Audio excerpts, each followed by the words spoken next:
Hello बच्चों, आपका स्वागत है जय क्लासेस के यूट्यूब चैनल पे। मैं दिनेश ठाक आपको गणित पढ़ा रहा। तो चलिए शुरू करते हैं। आज हम पढ़ेंगे क्लास 10 अध्याय 2 बहुपद। तो आज का जो हमारा टॉपिक है वो है बहुपद। तो बहुपद के बारे में हमने कक्षा 9 में पढ़ा था और कक्षा 10 में भी पढ़ेंगे। तो सेम कंसेप्ट है, एक बार अपन उसका ब्रीफ नॉलेज करने वाले हैं। सबसे पहले जो अपन बात करेंगे कि बहुपद क्या होता है। बहुपद क्या होता है? बहुपद को समझने के लिए आप ऐसा कह सकते हो, बहुपद है हमारे चर प्लस चर की घात प्लस संख्याएं, और इससे जो आपको व्यंजक मिलता है, क्या मिलता है? व्यंजक। मतलब आपने चर लिया, चर की कोई घात भी हो सकती है और उसके साथ कोई संख्या भी हो सकती है, तो उससे जो प्राप्त आपको व्यंजक होगा उसे अपन क्या कहेंगे? बहुपद कहेंगे। तो ये तो हो गया बहुपद के बारे में। इसके कुछ उदाहरण भी देख लो। जैसे अपन ने लिखा 7x-y, एक बहुपद है। एक्स स्क्वायर -3x+2, ये भी एक बहुपद है। 5x+9, सॉरी -9, ये भी एक क्या है? बहुपद है। तो ये तो हो गए बहुपद के प्रकार। बहुपद की घात या फिर डिग्री। तो घात या डिग्री से इसका ऐसा समझ लो कि कोई बहुपद है, जैसे मैंने लिखा, ये इसी का लेते 7x-y, तो इधर बहुपद की घात क्या है? 1। ठीक है। तो जो घात आपको समझनी है वो डिपेंड करती है बेटा चर की अधिकतम घात पर। किस पर डिपेंड करती है? चर की अधिकतम घात। मतलब जो आपके पास चर है प्रश्न में दे रखा है, इसमें अधिकतम घात कितनी है? एक, तो इसकी घात क्या होगी बहुपद की? 1। दूसरा है x² -3x+2, इधर घात होगी आपके पास 2, और तीसरा मैं ले रहा हूँ 3x³ -7y, तो इधर घात कितनी हो जाएगी? 3। तो ये तो हो गया बहुपद की घात के बारे में। अब हम पढ़ेंगे कि बहुपद हो गया, बहुपद की घात हो गई। अब कौन सी चीज बहुपद नहीं होती है वो भी ध्यान रखना। जैसे कि मैंने लिखा 1/x+7 - y, तो ये एक बहुपद नहीं है। ठीक है। इसके अलावा एक और है, जैसे मैंने लिख दिया √x-3y, ये भी एक बहुपद नहीं है। तो इन दोनों में क्या हो रहा है कि यहाँ पे जो चर है वो हर के स्थान पर है, और दूसरा इधर जो चर है,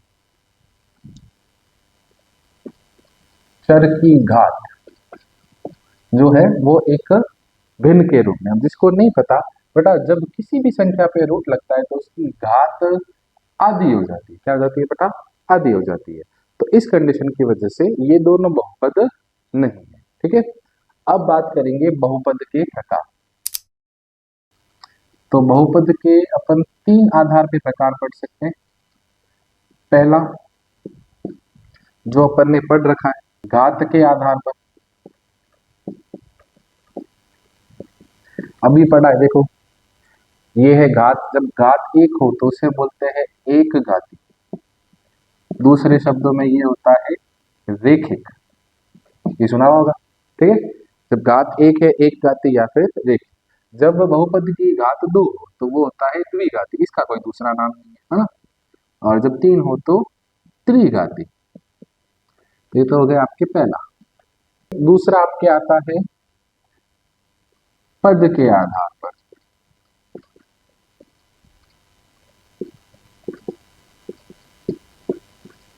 इसको अपन यहां लिखेंगे।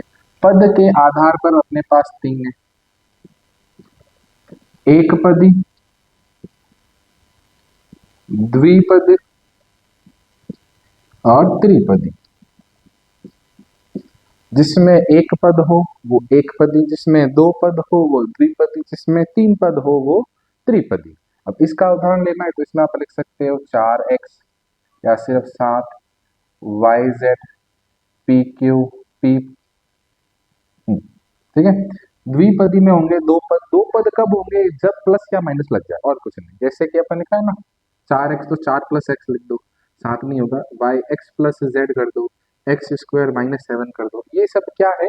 द्विपद है। फिर त्रिपद, यहाँ प्लस माइनस ज्यादा हो जाएंगे, तो 4 + x - y, x - z + a, तो ये हो गए त्रिपद। और जो लास्ट अपने आता है वो है चर के आधार पर।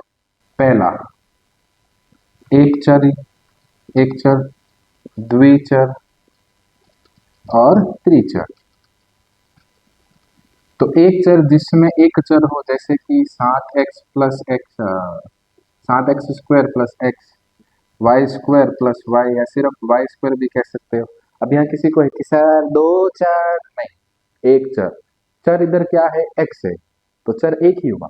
अगर x और y साथ में हो जाए तो द्विचर हो जाए, जैसे कि अपन लिखेंगे x + y, इधर दो चर हो गए, मतलब x भी है y भी है, तो ये द्विचर है।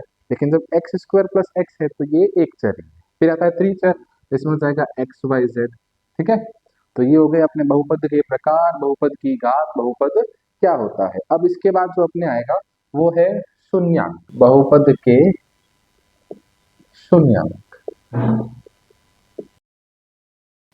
तो बहुपद का जो शून्यांक है वो क्या होता है, चर का ऐसा मान, चर का ऐसा मान जो बहुपद को जीरो कर दे, है।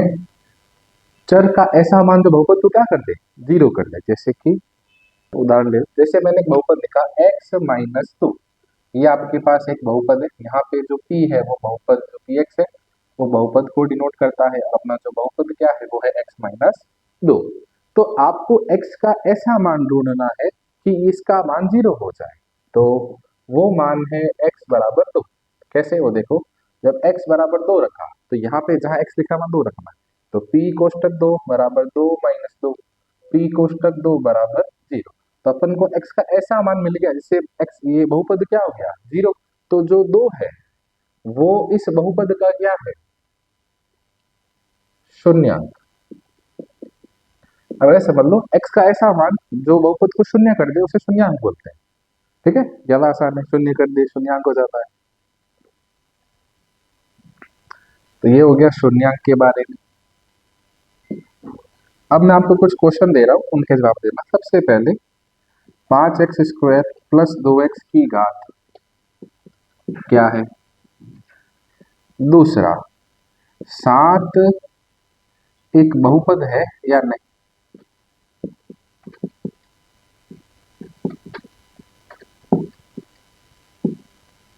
और तीसरा, 3x + 2 एक बहुपद है का शून्याङ्क क्या होगा। ये 3 क्वेश्चन है जो भी अपन ने पढ़ा उसके ऊपर बेस्ड है, तो ये 3 क्वेश्चन आपको करने हैं। ठीक है, तो हमने अभी शून्याङ्क की बात की, तो शून्याङ्क पे आधारित पहला प्रश्न आता है ग्राफ का। किसका प्रश्न आता है बेटा, ग्राफ का। और ये आपको याद होना चाहिए कि जो द्विघात बहुपद है, द्विघात बहुपद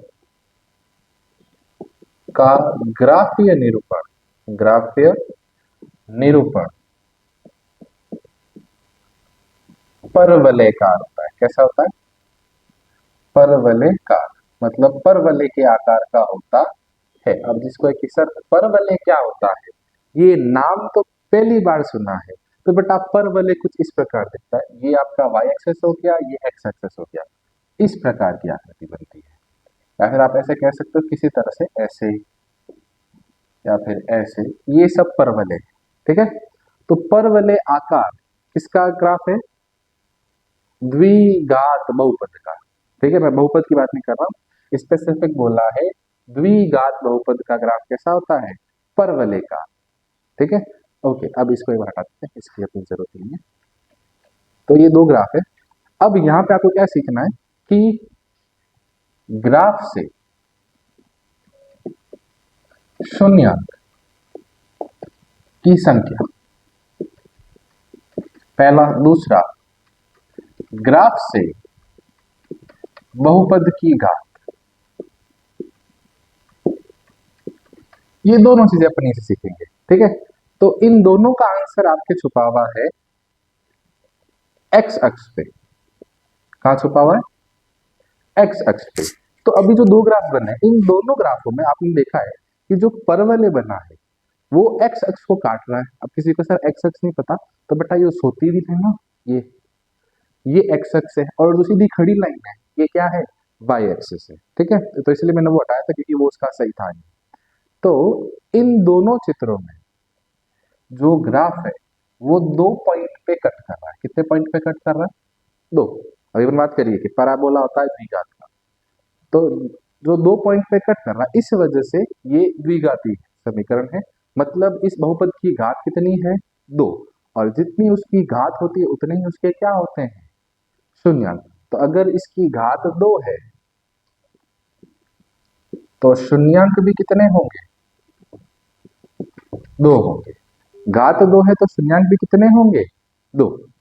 तो बस इतना सा कंसेप्ट आपको समझना है। और ये ध्यान रखना कि अगर अपना ग्राफ एक्स अक्ष को टच भी कर रहा है, touch means just like this, एक क्वेश्चन, एक और क्वेश्चन करेंगे अभी। एक क्वेश्चन ये हो गया और एक ये ऐसे हो गया, टच किया, बस इतना सही है। तो इधर पॉइंट ऑफ कांटेक्ट देख लो कितने हैं, चार। तो बहुपद की घात हो गई चार और शून्याङ्क भी कितने हो गए, चार। अब इधर इधर क्या नाम, अच्छा दो बार टच हो रहा है। अगर आपको छोटा सा भी लूप दिखता है नीचे बना हुआ हल्का सा भी, तो आप कह सकते हो दो। अगर सिर्फ टच कर रहा है तो घात होगी एक और इसका शून्याङ्क भी कितना होगा, एक। तो ये है बहुपद का ग्राफ। इससे संबंधित कोई प्रश्न हो तो आप आराम से कर सकते हैं। ठीक है,